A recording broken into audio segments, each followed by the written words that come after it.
صدای انجیل تقدیم می کند.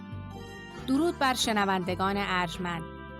این صدای انجیل است، تنها صدای راستی و حقیقت که از ازل بوده و تا ابد خواهد بود. برنامه‌های ما همه روزه و در همین ساعت از رادیو روی امواج کوتاه پخش می شود.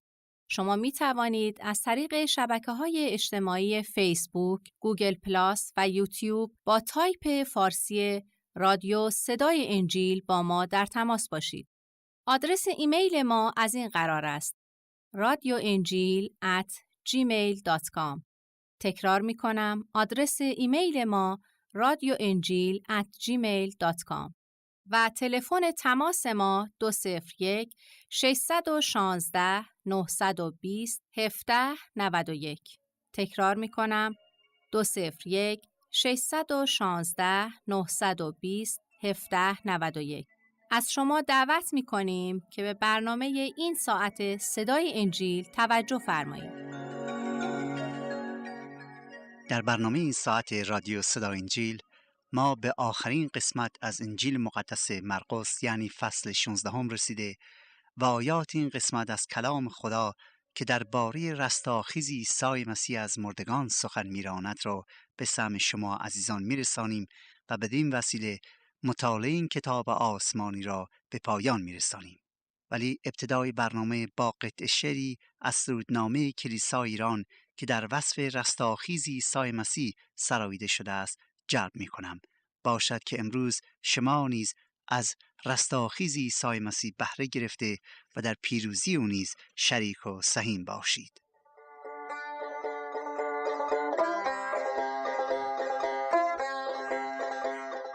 برنامه این ساعت را تقدیم همه زنده دلان و عاشقان حقیقت می‌کنیم.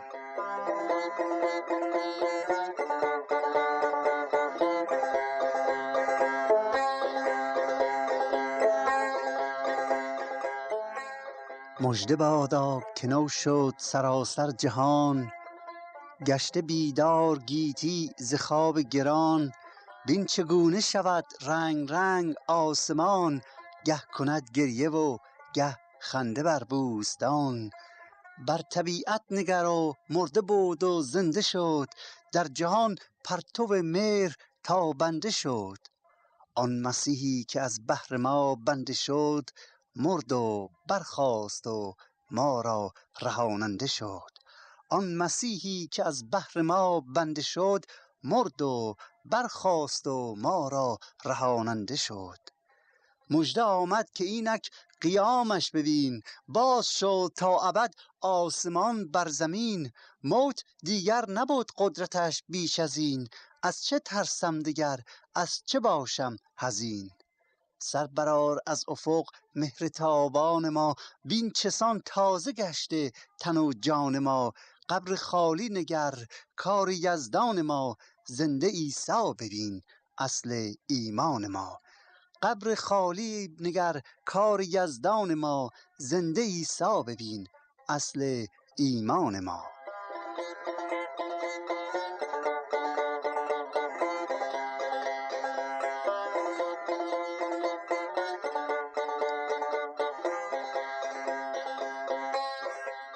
زندگی و تعلیمات عیسی مسیح، اقتباس از انجیل مقدس به قلم مرقس حواری. برنامه‌ای از صدای انجیل.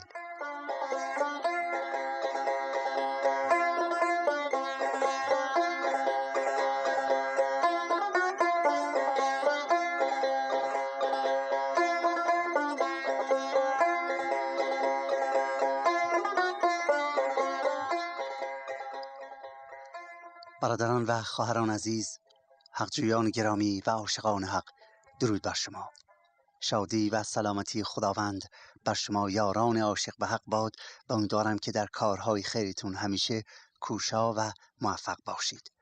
من برادر شما و غلام نالایق عیسی مسیح کشیش سید رضا مسعودی این افتخار رو دارم که نیم ساعت آینده رو با شما باشم و از کتاب مقدس انجیل دنباله زندگی عیسی مسیح را براتون بخونم و پیرامون آیات قرائت شده مختصر توضیح نیز به عرضتون برسونم تا شما را با مطالب انجیل شریف آگاه سازم و شما نیز با دانستن حقیقت خدا دل در آن داده و با ایمان آوردن به آن وارد ملکوت سماوی شوید و حیات جاودان را نصیب خود کنید.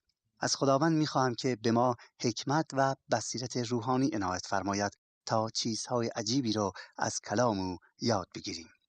در ادامه مطالعه زندگی و تعلیمات عیسی مسیح به قلم مرقس حواری ما به فصل 16 از کتاب مرقس رسیدیم که آخرین فصل از انجیل مقدس می باشد. این فصل شامل 20 آیه است و درباره رستاخیز عیسی مسیح از مردگان و سپس صعودش به آسمان سخن می‌راند و اینکه نشان می‌دهد که چگونه عیسی مسیح پس از زنده شدن از قبر بارها و بارها خود را به رسولان و پیروانش در طول 40 روز ظاهر می‌کند و سرانجام پس از 40 روز به آسمان نزد خدا یکتا صعود می‌نماید.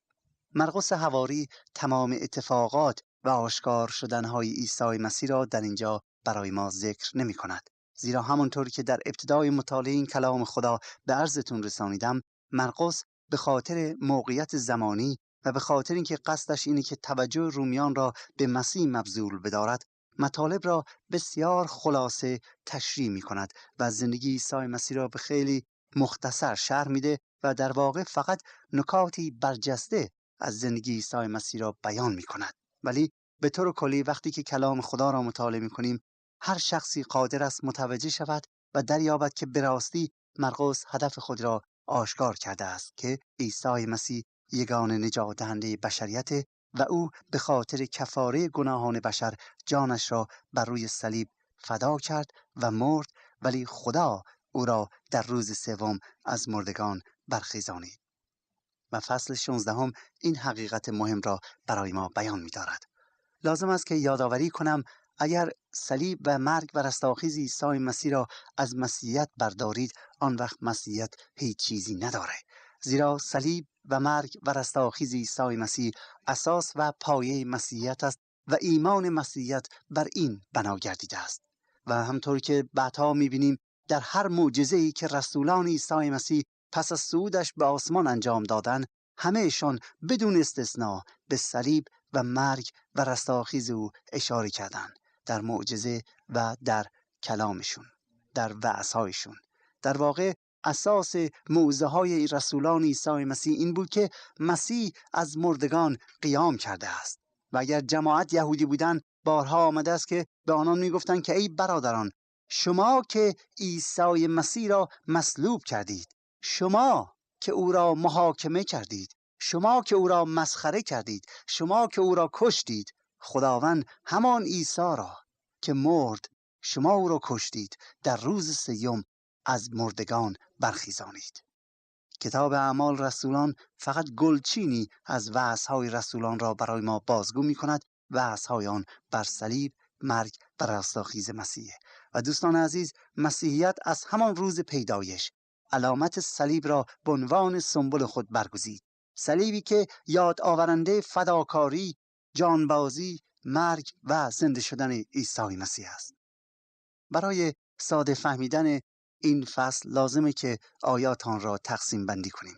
اول آمدن زنان بر سر قبر برای تطهین که آیه 1 الی 4 را به خود اختصاص داده است. دوم علائم رستاخیز عیسی مسیح از مردگان و اعلام اینکه عیسی مسیح از مردگان قیام کرده توسط فرشته خدا که آیه 5 الی 8 است. و سوم ظهور عیسی مسیح به شاگردان می باشه که از آیه 9 الی 18 و سرانجام آیات آخر یعنی آیه 19 و 20 درباره آخرین امر و صعود عیسی مسیح به آسمان صحبت می کند. حالا توجهتون رو به قسمت اول یا آیات اول جلب می کنم که 4 آیه اول از فصل 16 و براتون می خونم. می فرماید: پس چون سبت گذشته بود، مریم مجدلیه و مریم مادر یعقوب و سالومه حنوط خریده آمدند تا او را تطهین کنند. و صبح روز یکشنبه را بسیار زود وقت طلوع آفتاب بر سر قبر آمدند و با یکدیگر میگفتند کیست که سنگ را برای ما از سر قبر بغلطاند؟ چون نگریستند دیدند که سنگ غلطانیده شده است، زیرا بسیار بزرگ بود. در این آیات آمده است که صبح زود روز یکشنبه، درست وقتی که خورشید داشت طلوع می‌کرد، زنان حنوط به دست می‌گیرند و به طرف قبر عیسی مسیح می‌روند تا بدن او را پس از 3 روز که در قبر بود تطهین کنند. در اثنای راه به همدیگه میگفتن که چه کسی میتونه ما را در غلتانیدن سنگی که بر مقبره قرار بود یاری بدهند. در این اثنا به سر قبر میرسن که در آن زمان به صورت غار کوچکی بود و با شگفتی متوجه میشوند که سنگ از سر قبر غلتانیده شده است. دوستان عزیز، در زمان مسیح رسم بود که وقتی کسی میمرد بدن اون را با عطریات و ادویه‌ها و داروهای مخصوصی تطهین میکردند تا بدن دیرتر فاسد شود. یک حالتی مثل مومیایی داشت.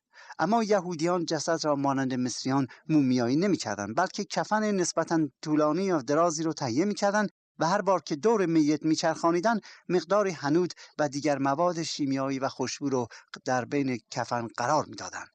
این کار معمولاً در همان روز کفن و دفن انجام می‌دادند، ولی در مورد عیسی مسیح نتوانستند این کار انجام بدن، زیرا عیسی مسیح در غروب روز جمعه مرد. حالا چرا نتونستن این کار را در جمعه انجام بدن؟ چون وقتی که مسیح را از صلیب پایین می آوردن آفتاب غروب کرده بود و وقت کافی نداشتند، زیرا با غروب آفتاب در روز جمعه، روز سبت یا روز استراحت یهودیان آغاز میشه و مطابق قانون تورات حق کار کردن در روز سبت را نداشته و ندارن. یعنی یهودیان نمی توانستند از روز جمعه که آفتاب غروب میکرد تا روز شنبه عصر کاری انجام بدن. حتی حق نداشتند که آتش روشن کنند و یا غذا بپزند. غذا را معمولا روز قبل برای شنبه مهیا میکردند. در فصل 15 میگوید چون غروب شد و وقت تهیه بود، دقت کنید، میگوید و وقت تهیه بود، یعنی یهودیان میبایستی برای عید فسح و روز سبت غذاهای خودشون رو آماده کنن و برای عید فطیر خودشون رو حاضر کنن. میگوید جسد عیسی را بدون اینکه تطهین کنن در قبر میگذارن و زنانی که مسئولیت تطهین بدن مسیح را به عهده داشتن دیدند که مسیح در کجا دفن شد. یعنی روز جمعه عصر خودشون رفتن و دیدن که جسد عیسی مسیح در کجا گذاشته شد. آنها اون محل را ترک میکنن تا بعد از سبت دوباره برگردند. روز سبت با غروب آفتاب در شنبه پایان میگرفت. پس آنان در اون غروب میرن وسایل تطهین را پس از سبت خریداری میکنن و منتظر صبح زود میشن تا به سر قبر برن و جسد مسیح را تطهین کنن. همچنین در فصل 15 آمده است که قبری که جسد مسیح در آن نهاده شد در دل تپه‌ای بود. مقصود از قبری که از سنگ تراشیده بود، یعنی یوسف رامعی یک غار کوچکی را برای خودش درست کرده بود که خودش رو در آنجا دفن کنند، زیرا در قدیم رسم بود که مردگان پولدار و اشراف را در غارها دفن کنند. حالا صبح زود روز یکشنبه است که زنان به طرف قبر عیسی مسیح میان، اما آنها با مشکلی روبرو بودند و آن این بود که چطور آن سنگ بزرگی رو جلو در مقبره گذاشته بودند بغلطانند. کلمه غلطانیدن در اینجا به ما نشان میدهد سنگی که در جلو در مقبره نهاده بودند گرد بوده. شاید خیال میکنن که همه با کمک هم بتوانند آن را حرکت بدن و یا امیدوار بودند کسی یا باغبانی را ببینن که آنها را در حرکت دادن آن سنگ یاری بدهد. در این حال به سر مقبره میرسن و با کمال شگفتی متوجه میشوند که سنگ غلطانیده شده. آیه 5 و 7 اینطور میفرماید: و چون به قبر در آمدند جوانی را که جامه سفید در بر داشت بر جانب راست نشسته دیدند، پس متحیر شدند. آن جوان به ایشان گفت: ترسان مباشید، عیسی ناصری مصلوب شده را می طلبید؟ او برخاسته است، در اینجا نیست. آن موضعی را که او را نهاده بودند ملاحظه کنید. لیکن رفته شاگردان او و پتروس را اطلاع بدهید که پیش از شما به جلیل می رود. او را در آنجا خواهید دید، چنانکه به شما فرموده بود. زنان وقتی از دور دیدن که سنگ قبر غلطانیده شده ترسیدن. پس دوان دوان به طرف قبر میان تا ببینن که جریان از چه قراره. وقتی به سر قبر میرسن و به داخل مقبره نگاه میکنن، فرشته ای رو میبینن که به طرف راست جایی که جسد مسیح را نهاده بودن ایستاده. ترس و وحشت وجودشون رو فرا میگیره و لرزه به اندامشون میفته. هاج و واج میمونن، جرأت حرف زدن نداشتن. برای همین بود که فرشته خدا به آنها صحبت میکنه، میگه نترسید. چرا میترسید؟ نترسید. میدانم که شما آمده اید و عیسی مسیح رو میطلبید، ولی او اینجا نیست. او زنده شده. بیایید به داخل مقبره. نترسید. خودتون شاهد باشید، ببینید او اینجا نیست. و بعد میگوید حالا برید و به شاگردان او و همچنین به پتروس بگویید که او را در جلیل خواهید دید، همونطوری که خود او قبل از مرگش به شما اعلام کرده بود. و در آیه 8 میگوید پس زنان به زودی بیرون شده و از قبر گریختند، زیرا لرزه و حیرت ایشان را فرو گرفته بود و به کسی در راه هیچ نگفتند، زیرا میترسیدند. دوستان عزیز، اگر بخواهیم تصویر کامل رستاخیز عیسی مسیح و اتفاقاتی که در این روز افتاد رو کاملا مجسم کنیم و دقیقاً اونا رو بیان کنیم، لازم است که نوشته های هر 4 رسول خدا رو در کنار هم قرار بدهیم تا ببینیم حقیقت چطوره و چگونه این اتفاق افتاد. زیرا یوحنا خودش به سر قبر میره و البته بعد میبینیم که یوحنا مطالب را برای ما تشریح میکنه و بعد زنان میان و به شاگردان اعلام میکنن که قبر خالی رو دیدن. در اینجا ذکر نشده ولی در انجیل یوحنا آمده است که یوحنا و پتروس خودشون به سرعت به طرف قبر میان، خودشون به مقبره میرسونن و بعد با چشمان خودشون قبر خالی رو میبینن و بعد عیسی مسیح خودش به شاگردانش ظاهر میکنه.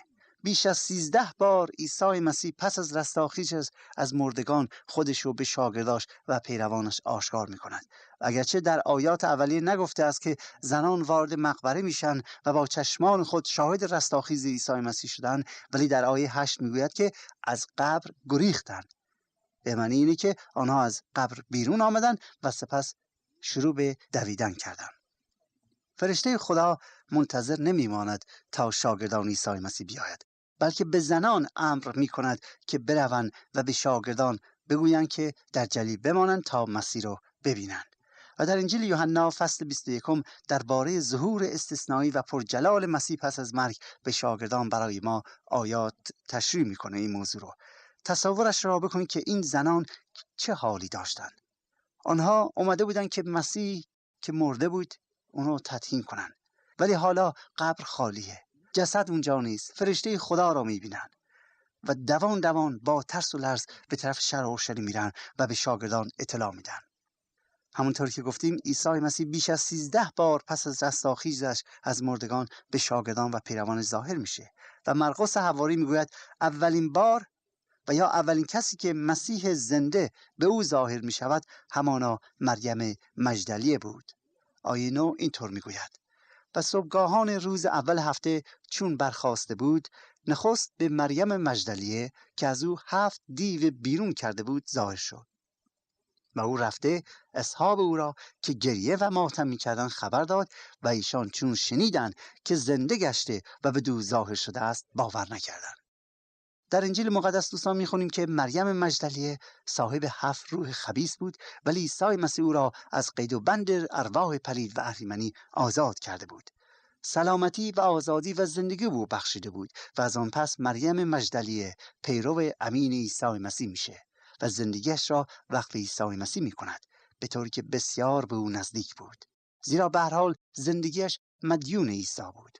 در انجیل لوقا آمده است وقتی که زنان به شهر برگشتند، مریم مجدلیه به طرف قبر میره و در آنجا میمونه و در نزدیک قبر خالی میستد و شروع به گریه کردن میکنه. او زار زار گریه میکنه. چرا؟ چون میبینه که جسد مسیح در مقبره نیست. در این اثنا بود که عیسی مسیح به او ظاهر میشه. مریم ابتدا خیال میکنه که او باقیمانه، ولی همین که صدای مسیح را میشنود برمیگردد، مسیح را میبینه، متوجه میشد که مسیح او زنده است. آن وقت عیسی مسیح به او میگوید که برو و به شاگردانم بگو که من زنده شدم و به آنها ظاهر میشوم. مریم مجدلیه میره به شاگرداش میگه، ولی شاگردان مسیح حرف مریم مجدلیه رو باور نمیکنن. چرا؟ چون شاید با خودشون میگفتن که حرفای مریم مجدلیه نمیتواند سندی برای این چنین اتفاق بزرگی باشه. ولی مریم مجدلیه تنها کسی نبود که مسیح خودش رو به آنها آشکار میکنه. بلکه در آیه 12 میبینیم که وقتی 2 از شاگردانش از اورشلیم به سوی دهکده امواس حرکت میکردن، عیسی مسیح خودش رو به آنها ظاهر میکنه، آشکار میکنه، با آنها صحبت میکنه و حتی به منزل آنها میره و غذا را برای آنها برکت میدهد. اگرچه مرقس فقط میگوید که به 2 از شاگردان ظاهر شد، اما در انجیل لوقا این موضوع به تفصیل برای ما تشریح شده است. این 2 شاگرد به اورشلیم برمیگردند و به بقیه شاگردان میگن که ما مسیح زنده را دیده ایم. ولی شاگردان حتی حرف این 2 را هم قبول نمی‌کنند، زیرا برای آنان مشکل بود که بپذیرند که همان عیسی مسیح که 3 روز پیش با چشمان خودشون دیدن که به طرز بسیار فجیع کشته شد و مرد، دوباره زنده شده باشه. در این شک و تردید بودن که کلام خدا میگوید ناگهان عیسی مسیح به همه آنها ظاهر میشه. از آیه 14 اینطور میخوانیم، میگوید و بعد از آن، یعنی بعد از اینکه عیسی مسیح به آن 2 شاگرد ظاهر شد، عیسی به 11 شاگرد هنگامی که به غذا نشسته بودند ظاهر شد و ایشان را به سبب بی ایمانی و سخت دلیشون توبیخ نمود، زیرا آنانی که او را برخاسته دیده بودند تصدیق ننمودند. در انجیل مقدس متی میخوانیم که مسیح 2 بار به شاگردان در حین غذا خوردن ظاهر میشود.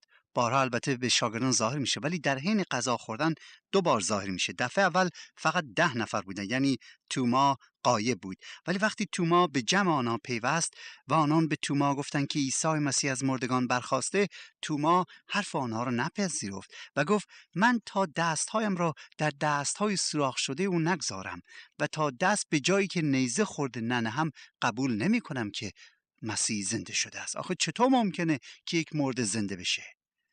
کلام میگوید پس از مدتی عیسی مسیح دوباره به آنها ظاهر می شود و توما هم در آنجا بود و بعد توما را فرا می‌خواند، میگوید ای توما بیا دست بر جای میخها بزن و ببین که خود من هستم. توما این کار را میکنه و بعد ایمان میآورد که او عیسی مسیح است که از مردگان برخاسته. مسیح به او میگوید ای توما تو دیدی و بعد ایمان آوردی، دلیل میخواستی و بعد ایمان آوردی، ولی خوشا به حال کسانی که ندیده ایمان بیاورند. در این آیات عیسی مسیح میگوید مطلب بسیار مهم اینه که با ایمان باید به حضور بیاییم و کلام او را بپذیریم، حتی اگر عقل ما آن رو نمیپذیره. چرا؟ چون کلام خدا دوستان مافوق عقل ماست و همه کلمات روحانی رو عقل ما نمیتونه درک کنه و ولی نبایستی بگیم خب چون که عقل ما کلام خدا رو درک نمیکنه بنابراین اون رد کنیم. خیر، با ایمان پیش بیاییم. عیسی مسیح در اینجا شاگردان رو به خاطر کم ایمانی در حقیقت توبیخ میکنه. البته آشکاره که چرا، چون اولا حرفای مسیح رو که قبلا گفته بود، پیشگویی کرده بود، نپذیرفتن و در ثانی توما حرف شاگردانش رو که مسیح به آنها ظاهر شده بود رو نیز نپذیرفته بود. خود مسیح بارها با آن گفته بود که پس از 3 روز دوباره از مردگان قیام میکنه، ولی برای آنان این امر عقلاً غیر قابل قبول بود.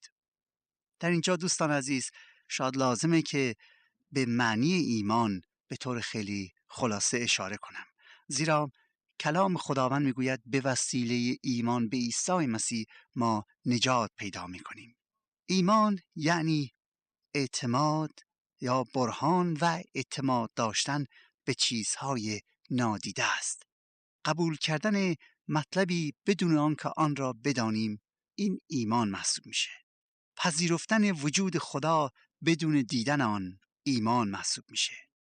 ولی اگر مسئله یا موضوعی توسط فرمول و یا دیدن و یا لمس کردن بپذیریم و بعد آن را قبول کنیم، این قبول کردن ایمان محسوب نمی شود. ایمان قدمی مافوق از عقل محسوب میشه، مافوق منطقه. آخرین دستور عیسی مسیح که به فرمان بزرگ و مأموریت آسمانی مسما می باشد از آیه 9 برای ما بازگو شده است. میگوید پس به ایشان گفت، یعنی به رسولان گفت، در تمام عالم بروید و جمیع خلایق را به انجیل موعظه کنید. هر که ایمان آورده تعمید یابد نجات یابد و اما هر که ایمان نیاورد بر او حکم خواهد شد و این آیات همراه ایمانداران خواهد بود که به نام من دیوها را بیرون کنند، به زبانهای تازه حرف بزنند و مارها بردارند و اگر زهر قاتلی بخورند ضرری به ایشان نرساند و هرگاه دستها بر مریضان گذارند شفا خواهند یافت. و خداوند بعد از آن که به ایشان سخن گفته بود به سوی آسمان مرتفع شده به دست راست خدا بنشست و رسولان بیرون رفته در هر جا موعظه می‌کردند و خداوند با ایشان کار می‌کرد و با آنانی که همراه ایشان بود و کلام را ثابت می‌گردانید. دوستان عزیز، دستور و حکمی که عیسی مسیح قبل از صعودش به آسمان داد این است که شاگردان بروند و پیام انجیل رو به سمع مردم برسانند، موعظه کنند. مقصود عیسی مسیح از انجیل این نبود که کتابی نوشته شده از آسمان نازل کرده و با خط طلایی و یا با دستخط خدا جملات و آیات و اوامر رو در آن نوشته شده و شاگردان این یک جلد کتاب را از او بگیرند و بخوانند و به دیگران بدن. خیر، اتفاقا خود عیسی مسیح هیچ کتابی ننوشت. مقصود از انجیل همان خبر خوش است، پیام خداست و عیسی مسیح خودش پیام بود، خودش کتاب انجیل بود، زیرا کلمه انجیل ماخذ از زبان یونانی است و به معنی خبر خوش می باشد. حالا این خبر خوش چیه؟ چه خبری؟ در این دنیا اصلا خبر خوشی وجود نداره. شما شب و روز رادیو رو روشن کنی، هر چی میشنوی اخبار بده. شاگردان چه خبر خوشی رو باید به مردم جهان اعلام کنند و بدان موعظه بدمایند؟ جواب اینه آنچه که مسیح انجام داد خبر خوشه برای همه انسانهای گناهکار و درمانده و عاشق به خدا، زیرا مسیح با فداکاری و جانبازی خود، با فدا شدن بر صلیب و جان دادن در راه گناهان ما و با رستاخیز خود آن دیوار و آن ورطه عظیمی که بین بشر و خدا بود رو در هم شکست و اکنون آدمی نه توسط اعمال و کوشش و تقلای خود بلکه به وسیله ایمان آوردن به عیسی مسیح و خود مسیح و کار او به خاطر فیض خدا میتواند به حضور خدا یکتا برسد. دوستان عزیز، امروز عیسی مسیح از من و شما دعوت میکنه که در این فیض آسمانی شریک و سهیم باشیم و خوشا به حال کسانی که پیام او را بشنوند، به او ایمان بیاورند و از او بخوان که حقایق آسمانی رو برایشون کشف کنه. مسیح زنده این کار را میکنه. او در حضور خداست. سوال مهم اینه که آیا شما میخواهید شفیع زنده ای رو داشته باشید، شفیعی که جانش را در راه شما فدا کرد؟ خدا کند که اینطور باشد. آنچه شنیدید برنامه‌ای بود از رادیو صدای انجیل. خوشحال می‌شویم که با ما مکاتبه کنید و از نشریات و ادبیات ما استفاده نمایید و از طریق شبکه‌های اجتماعی فیسبوک، گوگل پلاس و یوتیوب با تایپ فارسی رادیو صدای انجیل همراه ما باشید. همچنین از طریق تلفن و ایمیل نیز می توانید با ما تماس بگیرید. آدرس ایمیل ما از این قرار است: radioenjil@gmail.com. تکرار می کنم، ایمیل ما radioenjil@gmail.com و تلفن ما 201 616 920 1791. تکرار می کنم، 201 616 920 1791. تا برنامه دیگر و روز دیگر، خدای یکتا و مسیح زنده با شما باشد. ماراناتا، یعنی خداوند به زودی برمیگردد. آمین.